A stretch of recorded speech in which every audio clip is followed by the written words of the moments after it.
It's a critical mass of people. It makes it so easy. I mean, if you have an idea, I mean, whether you're watching your kid play soccer or at a coffee shop, you just run into people to discuss it with. I think the chance meetings in the cafes or at public events or on the hills, whatever, has created kind of an environment of more combustion going on of ideas. It's been in the last 50 years. We went from no computers to universal computers that we carry with us wherever we go, that are embedded in everything we do, in our cars and our pacemakers, that have impacted every aspect of civilization, whether entertainment, whether travel, whether medicine, everything about what we do. And it's all happened in the last 50 years.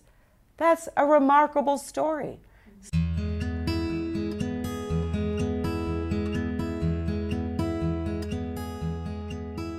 Silicon Valley traces its origins to more than a century ago, when the area was covered with thousands of fruit orchards. The region has been transformed from an agricultural economy to a robust technology mecca. From its earliest days, Stanford professors encouraged their students and others to develop ways to market their inventions. President David Starr Jordan in 1909 invested $500 in a startup radio company, which later became the Federal Telegraph Company. 25 years later, Fred Terman, who is known as the father of Silicon Valley, encouraged students and professors to become involved in promoting technology locally. Terman built the Electrical Engineering Department at Stanford, attracting the best students in the country. His most famous students being David Packard and Bill Hewlett, who went on to found Hewlett-Packard. Terman was the catalyst behind the development of the Stanford Industrial Park, the large industrial area within the Stanford lands. One of the major players was Fred Terman, who is really given credit actually for being something like the father of Silicon Valley, because he did so much to promote that interaction between the university and local business, and encouraged people from the university to start businesses, to develop their ideas. So a lot of credit goes to Fred Terman. Without the founding of Stanford University, there would have never been a Silicon Valley. It never would have been a technological hub that we have here. Silicon Valley also traces its roots back to the military and defense industries that grew up to support the Navy after World War I. In 1931, a Bay Area group raised more than $474,000 to purchase land that they then sold back to the government for $1. That land became Moffett Field. Later, the National Advisory Committee on Aeronautics took over Moffett for research. Companies such as Hewlett-Packard supplied the military with parts during World War II. After the launch of Sputnik and the establishment of NASA, companies such as Lockheed, FMC, and Fairchild Semiconductor boomed. Leslie Berlin speaks about how Fairchild benefited from the federal government's buying power. The military was essentially funding a huge amount of the research that happened in the valley, either through direct contracts or more often through indirect contracts. So if you look at a company like Fairchild Semiconductor, which was the first successful silicon company in Silicon Valley, in 1960, 80% of their transistors were sold to the military, and 100% of their integrated circuits, which we call microchips today, were sold to the military. So imagine that you had a customer who had no price sensitivity. All they cared about was having the fastest, best, cheapest, lightest product possible. They were willing to pay anything for it. So this means you had almost unlimited research money to go out and build things. This was the key role, really, that the Department of Defense played early on. It both funded the research, and then when the products came out, the government bought them. The story that propelled the computer industry, however, was the establishment of the Advanced Research Project Agency known as ARPA. Chuck Geschke, tells the story of how the federal government started the program that launched the computer revolution. I think a lot of people don't understand the amount of impact that the U.S. government had in developing not just Silicon Valley, but the high technology for our entire country, particularly in the area of electronics. And it started back post-Sputnik. President Eisenhower was getting some advice from people who he really valued that they had to begin to move from analog communications to digital communications in order to maintain a worldwide military presence throughout the world. I rather suspect that President Eisenhower didn't really know what that meant, but while he didn't get a chance to do very much about that during the last few years of his administration, he did take Kennedy aside during the transfer of power and mentioned to him that this was very important. And Kennedy took him seriously and decided to ask the Robert McNamara, who was probably the most technical person on the cabinet during the Kennedy administration, and who obviously had the biggest budget, which was critical in order to be able to make an investment. So Robert McNamara had known of an individual at the Massachusetts Institute of Technology at MIT. His name was J.C.R. Licklider. And he himself was not a technologist, but he was attracted to work in that group. He was a behavioral psychologist at MIT because they were looking at computers not so much to do calculations, but to do communications. And so he thought he saw the nucleus of a new idea. And so what McNamara did is hired him to take on the responsibility for figuring out how to develop a program to allow the Department of Defense to support the technology, but most importantly, to educate a whole new cadre of students who would be able to take that set of concepts in electronics and begin to expand the market and expand the technology base. Licklider decided he would not do the investment the way the National Science Foundation does it. What National Science Foundation has done historically, and still does today, is give lots of small grants to specific individuals all around the country. What Licklider decided to do was to pick about 15 to 20 centers of excellence initially, places where he thought there were the groundbreaking kind of research activities and the individuals on the faculty who really understood where this technology industry was going to have to go. And he selected them and gave each of them a substantial amount of money, a few $1 million, on an annual basis. And the objective was to not only do research, because of course if the government came back and asked, what are you spending this money on, they had to be able to point to something that looked like a research product coming out of the universities. But he said, more importantly, I want you to educate the students. And there's a couple of rules that I require.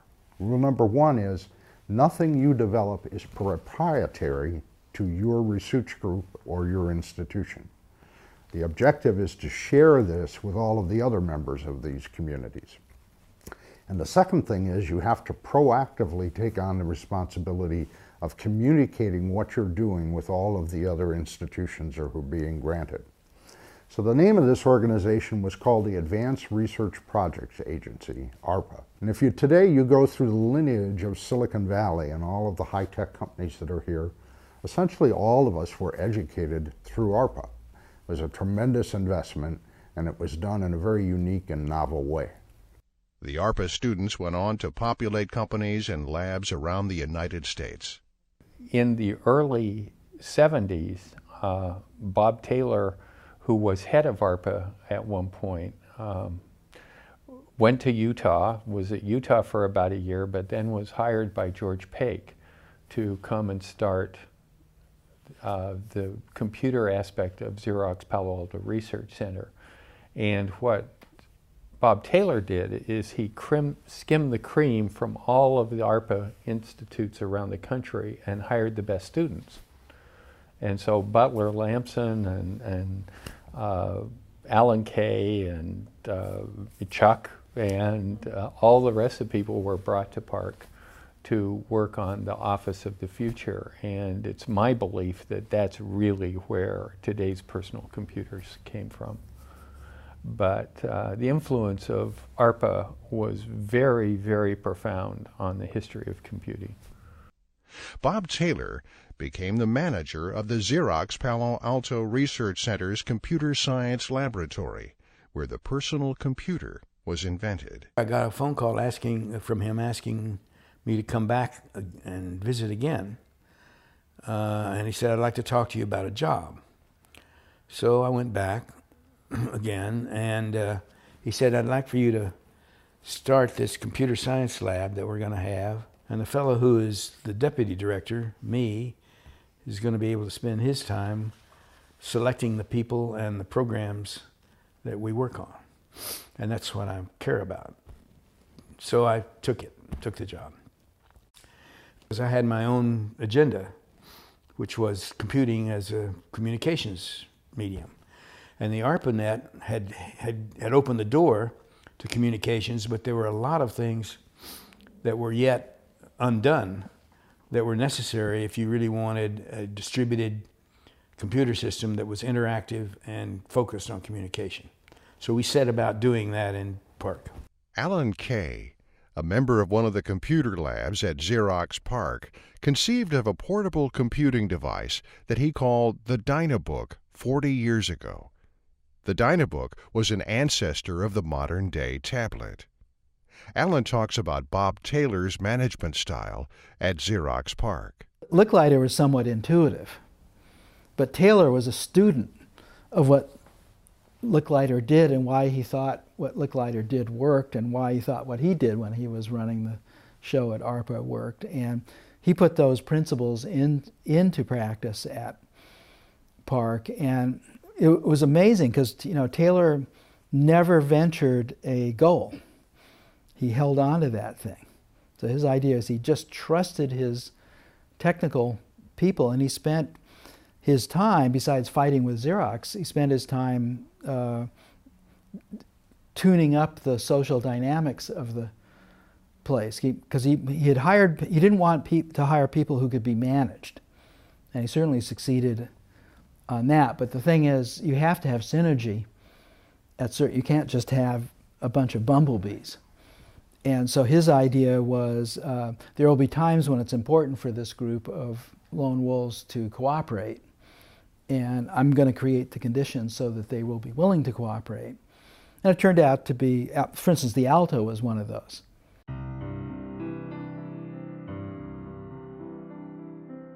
The real start of the technology boom in the Valley started with William Shockley, Nobel Prize winner in physics, along with John Bardeen and Walter Brattain.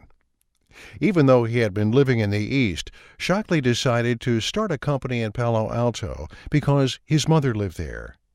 Leslie Berlin tells some of the story. So Shockley assembles a team of what he called the hottest minds from all over the United States. Because Shockley was so prominent, he could hire anybody he wanted. He had contacts all over the country, and he just went and cherry-picked the best researchers and brought them to work for him. They were going to build a double diffuse silicon transistor. This was good planning by Shockley at the time, because this transistor would be easier to work with and more reliable than any other kind of transistor that had been built before. So the team shows up. They're all very excited to work together. They're thrilled to be working for Shockley. But in relatively short order, things start to go downhill.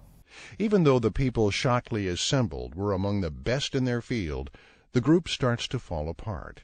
The problems that started with William Shockley all stemmed from the fact that he seemed to stop trusting these young men whom he had hired specifically because he thought he could trust them. He was subjecting them to lie detector tests.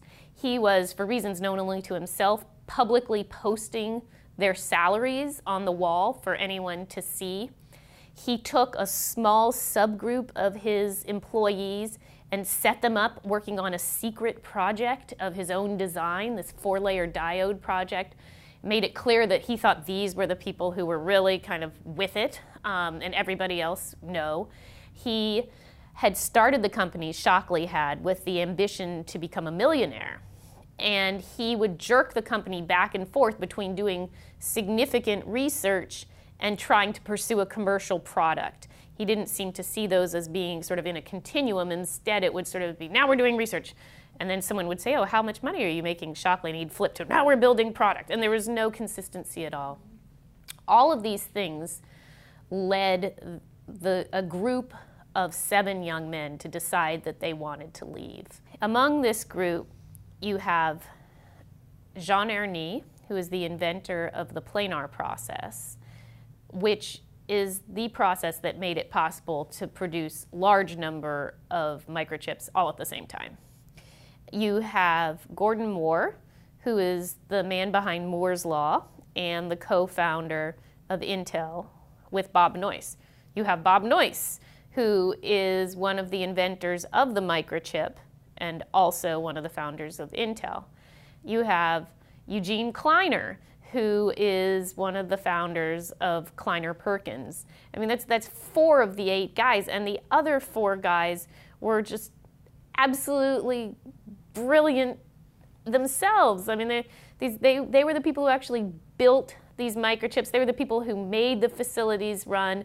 These were Sheldon Roberts, Jay Last, Vic Greenwich, and Julius Blank. And they were, this team of 8 was absolutely incredible. Shockley had chosen really well. After leaving and then recruiting Bob Noyce to manage the company, Fairchild Semiconductor becomes the most successful semiconductor company in the world in the 1960s. This spawns the semiconductor boom in Silicon Valley, with many spin-offs known as Fair Children. In 1968, Bob Noyce and Gordon Moore decided to leave Fairchild to found Intel. Bob Noyce, Ted Hoff, and Federico Fagin invented the microprocessor that propelled Intel into becoming the world's largest semiconductor company. Regis McKenna talks about Intel in the early days. I think everybody expected great things out of Bob Noyce and Gordon Moore. They were well known in the technical community as being sort of geniuses in creating Fairchild and coming out of Shockley's original group, which they automatically gave them a badge of some eminence in the industry, and then being such great people at Fairchild, which was the leading semiconductor company. There was great expectations for Intel. Bob was a really, he was very charismatic. You sort of felt his brilliance come through. He sort of had this very refined way of looking at problems and seeing them from different viewpoints. He had a certain aura about him that said, I'm a leader. And not loud, very quiet, but very knowledgeable and authoritative on the subjects that he was speaking about. And they welcomed Bob as a leader, just a natural leader. He had, from everything I've known about him, he had the ability to lead people. He was personable. He could give public speeches. He was a technology expert, then at the integrated circuit. And he was a real good team manager. So he was a very unusual mix of a lot of people. Well, Gordon wasn't as active in the marketing sense, but Gordon was always in the background. He attended, a number of the early meetings, and Gordon was always sort of the technical father of the company. He was the one everybody looked to for where are things going and what decisions should we make from a technical viewpoint. Ted Hoff, too, talks about when he joins Intel, especially when Andy Grove is hired. Over a period of time, it's primarily Andy Grove began to realize you can't get everything you need done if everybody is sort of picking what they do. we have to start distributing the jobs, and certain jobs will be owned by a certain employee or group of employees. And so he put into place what he called management by objectives. And it turned out to be a real learning experience, but also one that added tremendous discipline to the way things were done at Intel. While Bob Noyce was the CEO and leader of the company, Gordon Moore is credited with many of the scientific breakthroughs. He is most known for Moore's Law. Moore's Law is an observation that over the history of computing hardware, the number of transistors on integrated circuits doubles approximately every 2 years. The prediction has been uncannily accurate and is now used in the semiconductor industry to guide long-term planning and to set targets for research and development. Moore's Law is the defining law of the modern world. It's the metronome for the pace of modern life. It's been said many times. If in 1965, if you had looked ahead and used Moore's Law, you would have made a better prediction of life in 2013 using that law than any other measuring stick you would have had, from demographics to, anything else. Moore's Law is the best predictor of the future. When Noyce and Moore started Intel, they definitely had a vision of a culture they wanted to build, to the extent that at least they knew they wanted some form of employee ownership of the company, probably in the form of stock options. They felt they wanted their employees to feel invested in the company. This was something that had not happened at Fairchild, and they wanted it to happen at Intel. Mike Malone discusses the start of the venture capital industry, starting with Fairchild. Venture capital really starts about the time of Fairchild. That Eugene Kleiner was one of the original traitorous 8 that quit Shockley. And Kleiner connected with Art Rock, and together they found the money for Fairchild Semiconductor from Fairchild Cameron Instrument. Well, Kleiner went on and teamed up with Tom Perkins from Hewlett-Packard and created Kleiner-Perkins Venture Capital. You had Venrock, which was the Rockefeller money, which was Art Rock. And finally, you have a number of other venture capital firms beginning to spring up from people who had made money in the very first generation of Silicon Valley. So you get Sequoia with Don Valentine and entities like that. And they begin then to proliferate venture capital. Venture capital continues to play a large part in the success of Silicon Valley companies. Companies such as Hambrecht & Quist, Sequoia Capital, and Kleiner Perkins have funded and will continue to fund the most successful technology companies in the world. Starting a company is eased by the businesses populating the valley. One of the things that makes Silicon Valley very, very different is the infrastructure. The lawyers, the bankers, the VCs, the real estate communities, the insurance communities are all geared up and ready to go work with startups. In other words, all the infrastructure was in place to start a company. When you went to a real estate person, rather than sort of giving long leases and guarantees, they would be very flexible in the way that they would lease space. Insurance companies knew how to put together insurance plans for companies that were just starting. There was a startup mentality. But there are exceptions.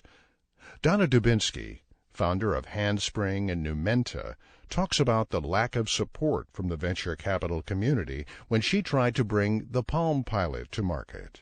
When we started Palm, we did have venture capital, venture investors, but that was to do Palm in a certain way, which was Palm was to be a software company doing software for other people's handheld computers. Well, our first products with our partners, Casio and Sharp, did not succeed. They were total failures.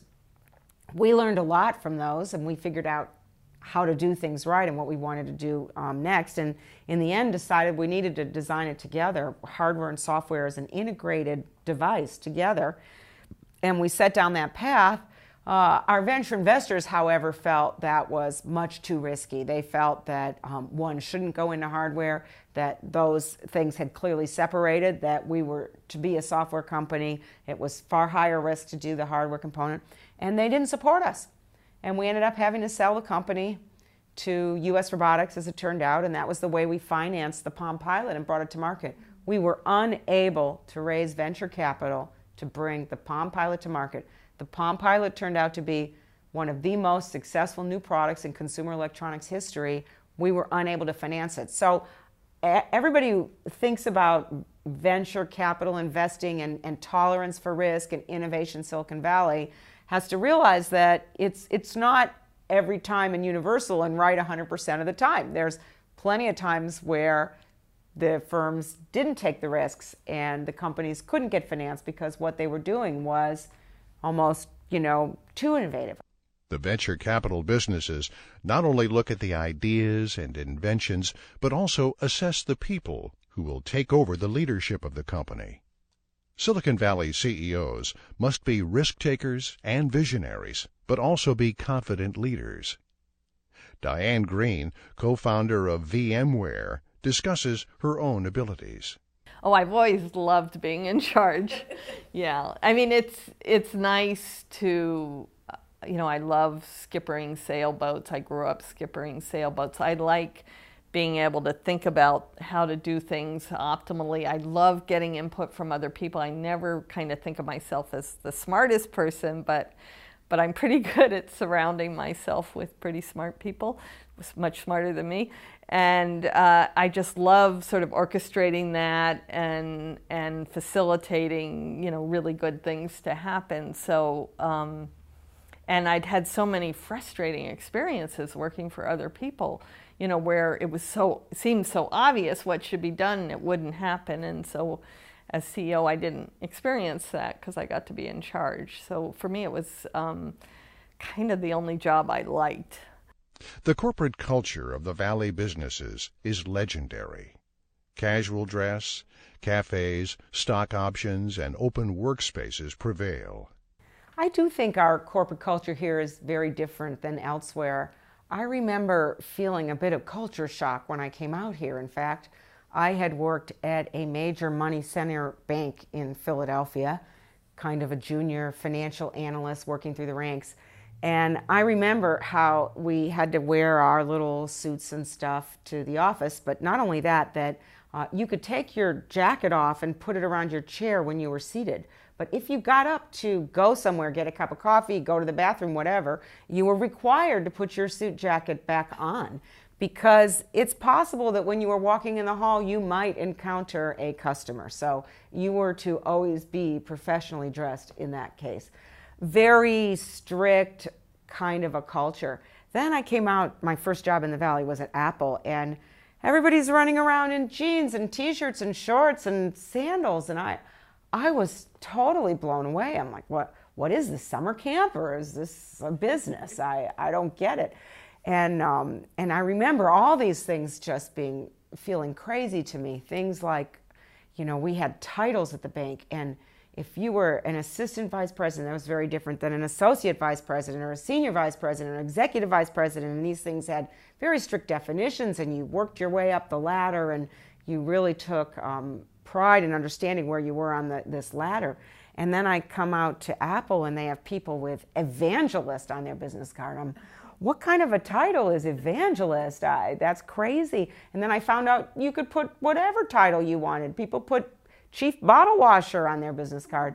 And it really forced me to rethink some of my presumptions about corporate culture and the freedom you give individuals and how you behave towards each other and how you create communication and free flow of information. It was very substantially different than what I had experienced. The guys at Intel had a different HP way. They had the Noyce and Moore way, which was very egalitarian, and everybody had to have the same size cubicle and so on.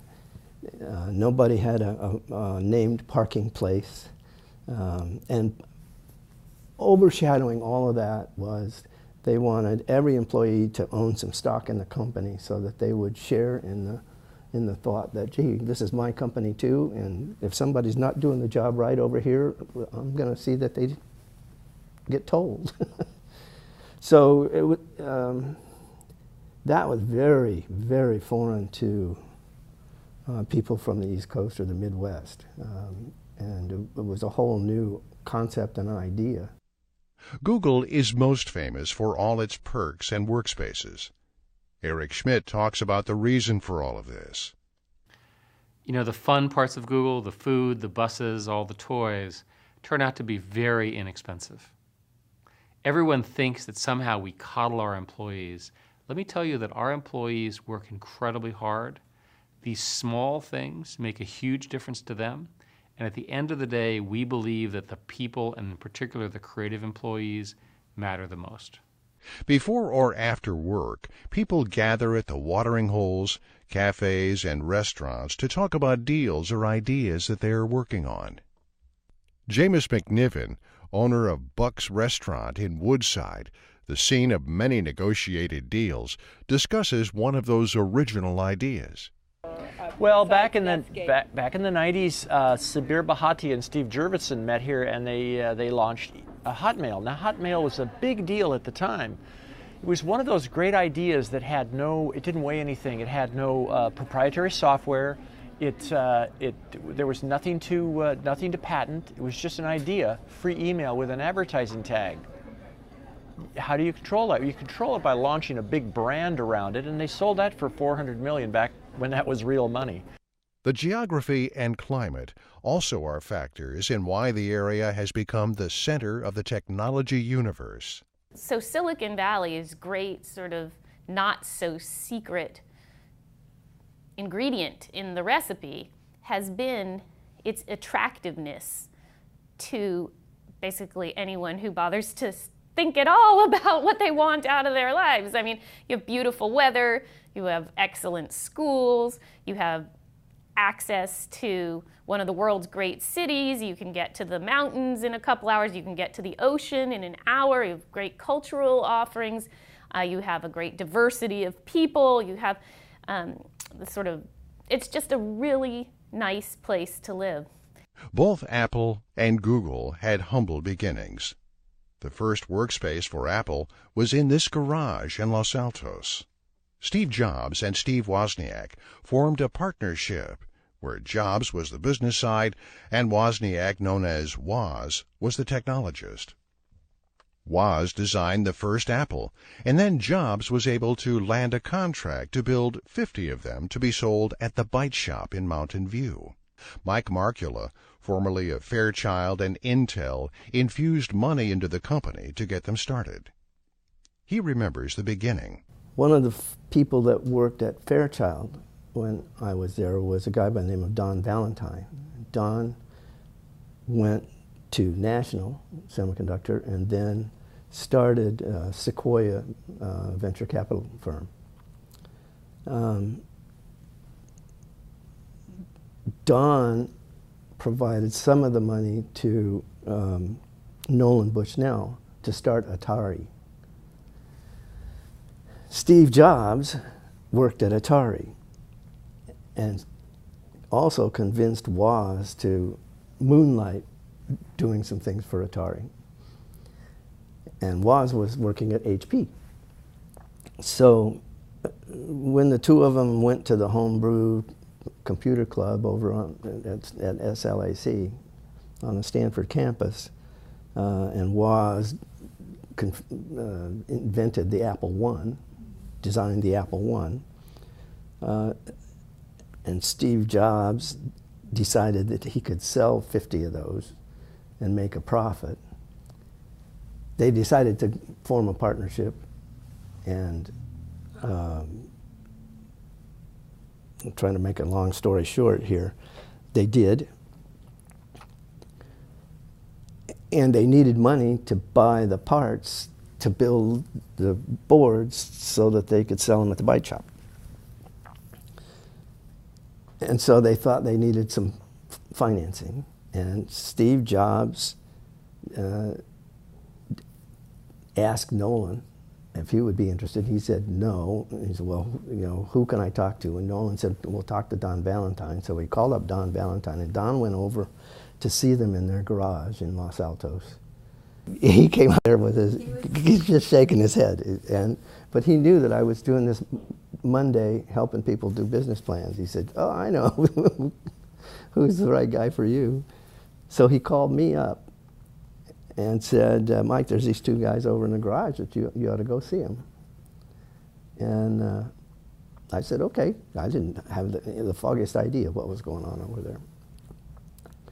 So I did, and Woz had the Apple II up and running with color graphics, the whole shoot and match, and I went, this is really great. So I offered to help them put together a business plan, and I offered to help them find financing, and so we started getting together once a week, and it became pretty obvious that neither one of them was had any desire to write a business plan or go through the motions to raise money.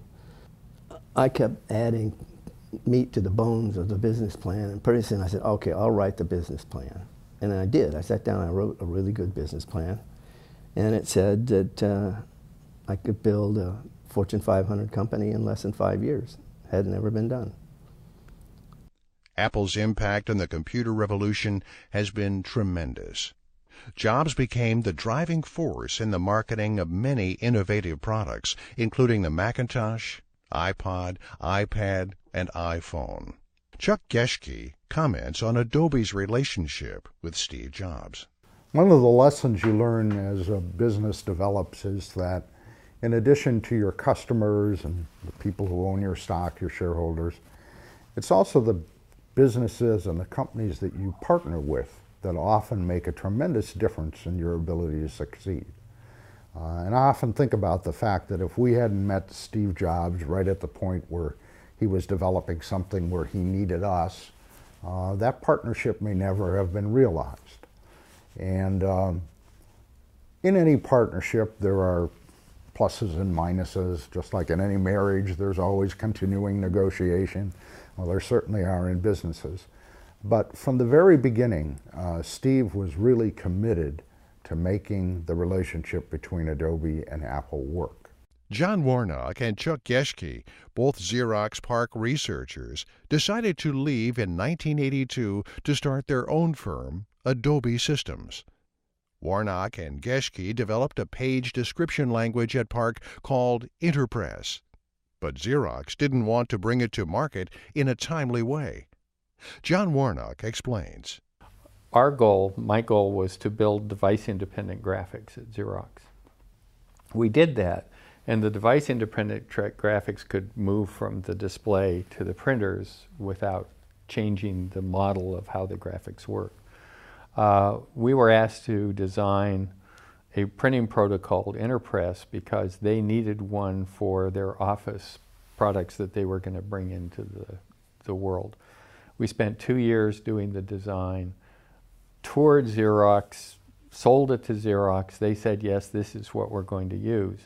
And we said, okay, you should publish it. And they said, only when all of the Xerox printers can do it will we publish it. We're going to keep this secretive mode. I was very skeptical that it would never work. And it would never work because Xerox had the model that it wanted to own the entire office. In other words, they were going to sell the whole kit and caboodle to corporate America, and it was going to be a closed system. In other words, other vendors sort of couldn't get into it because it had different compilers, and I said, that's just simply not going to work. That's not the way business works. So, story is, I went into Chuck one day and said, we can have the world's greatest sandbox to play in for the rest of our life, or we can do something about this. And so we decided to leave and strike out on our own. Apple went on to use Adobe's page description language, PostScript, in their first laser printer, but after a few months, sales of the printers began to taper off. Both Apple and Adobe were concerned. Chuck Geschke discusses. Sales began to drop off, and Apple became very concerned, understandably, and obviously we were concerned because the way our business arrangement with them worked is that we were paid a royalty on each one of those printers, and if they stopped selling them, we weren't going to make any money. In analyzing the difficulty, Apple was really not marketing the printer as part of a publishing solution. They were marketing it as an office printer, and they had positioned the overall offering of the Macintosh and the software on that machine, on the Macintosh machine, as the Macintosh Office, which meant they were basically competing directly with IBM, but not with anywhere near the sales and marketing resources that IBM had to get into the Office. And so it wasn't working out very well. Fortunately, there was a young marketing guy at Apple named John Scull who came up with an idea, and he got together a company up in Seattle called LAHS, run by a man named Paul Brainerd, and they had a product called PageMaker that was very popular on the Macintosh and worked very well with our PostScript printer. And he got the two of us, and we got together and started talking about what could we do to improve the sales. And we came up with the idea, I think it was Paul Brainerd who came up with the term desktop publishing. And Scull took it, put together a marketing program at Apple, and it took off like a rocket. And Apple's business went up dramatically, ours went up dramatically, and that's when desktop publishing really came to have an impact. And within less than a decade, the entire printing and publishing industry went from mechanical, chemical processes to fully electronic. Adobe's success has continued with the introduction of Photoshop and Acrobat. Now the firm is worldwide with over 12,000 employees.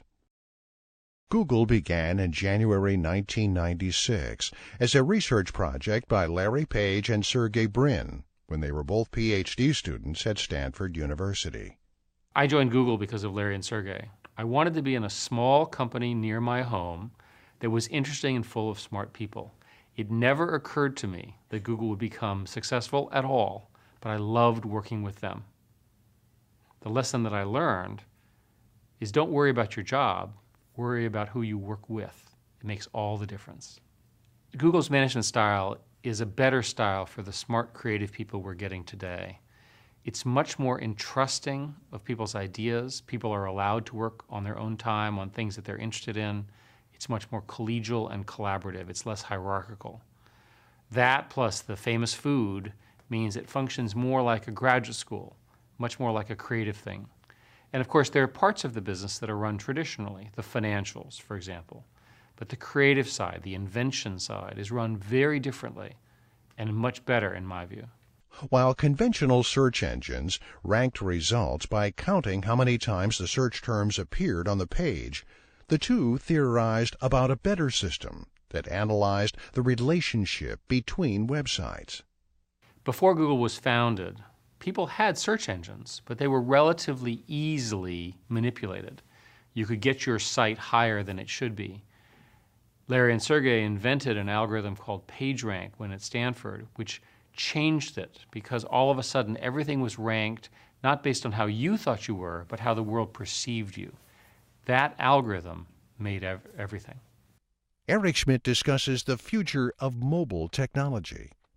The internet does not cover everyone. Only a minority of humans on the world are using the internet, and we built the internet for everyone. The most exciting thing that will happen in the next 5 to 10 years is the connectivity of another 5 billion people that will join our conversation. As they join, they'll join from countries that are impoverished, often run by autocrats. The autocrats will try to slow it down. They'll try to make sure that they don't get access to information they don't want their citizens to see. People will build businesses using these phones. It's going to be very exciting, and it's not going to be easy. Brin and Page started their business in a garage in Menlo Park, but quickly moved to Palo Alto and then to Mountain View, where their buildings are named the Googleplex. Silicon Valley continues to thrive because of its energy and vitality. From Federal Telegraph to the Shockley Lab to Fairchild, Apple, and Google, companies have succeeded because of the wealth of talent that continues to be attracted to the area. More recent companies like Facebook have relocated to the area because of this energy and accessibility to an engineering workforce.